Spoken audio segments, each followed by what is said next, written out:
about to show you something huge, and I'm not talking about Paul Jones, I am talking about the Hwacheon high-tech 850 LYMC machine. Paul, what's the spec of this machine?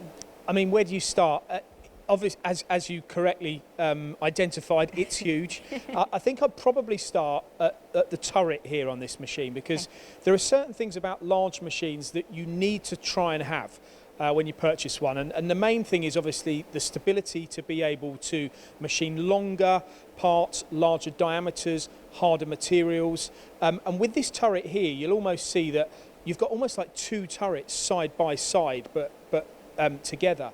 Now what that means is that you can have two tool holders on one particular station, and maybe if you had a boring bar in going through both of those tool holders, it would mean naturally you've got far more support when you're securing it to the tool holder or to the side of the turret, which basically means that you're less likely to get deflection on boring operations and things like that. So sometimes you'll look at large turning centres and they will have the traditional, almost like, you know, single turret, whereas I'm classing this as two turrets side by side.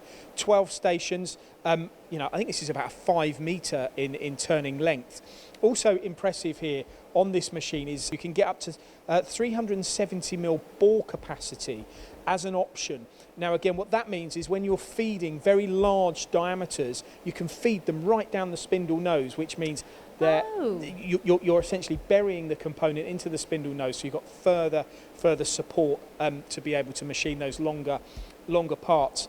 Now you can also turn up to 1500 RPM with this machine on a 24-inch chuck and 1200 RPM on slightly bigger chucks. So that sort of shows you roughly where it is. And I think that the other important thing is obviously the max turning diameter, 920mm. Industries that this is aimed towards? Interesting really, because we always say oil and gas and nuclear and power generation, and they would be the obvious ones, but it's quite fascinating to see how Ward High-Tech are actually putting these machines into general sort of engineering companies. I mean, one not quite so big as this I saw in Keygas, and they were machining parts, you know, rings for the aerospace industry. So they were getting the best out of a machine like this for the turning diameter as opposed to the turning length. But large parts, you know, parts that demand, you know, serious machining really. Brilliant. Okay, and of course Ward High-Tech do some fabulous finance deals where you buy now and you pay in 6 months' time. There is some really good offers out there at the moment. There is, and I mean this one here,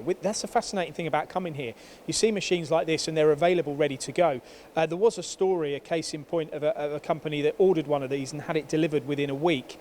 Now there's not many companies you can go to in this country that can offer you such capacity in such a short term. I mean, the access to these machines as well is great. They're full box guide way construction.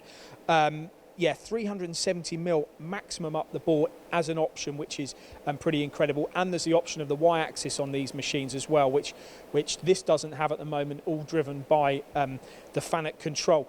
Important to state, last point for me, the Hwacheon brand is the largest privately owned machine tool manufacturer in Korea. So they have their own foundry. All of this machine is built in Korea by Hwacheon. It just gives it that kind of substance behind it, doesn't it, when you know that they've got that behind them as well for support and backup. And I would hazard a guess that there's more Hwacheon machines of this size in this country than most other brands, I would say. I might be wrong, but I wouldn't be surprised in the amount in the companies that we've been to and seen. Brilliant. Thanks, Paul.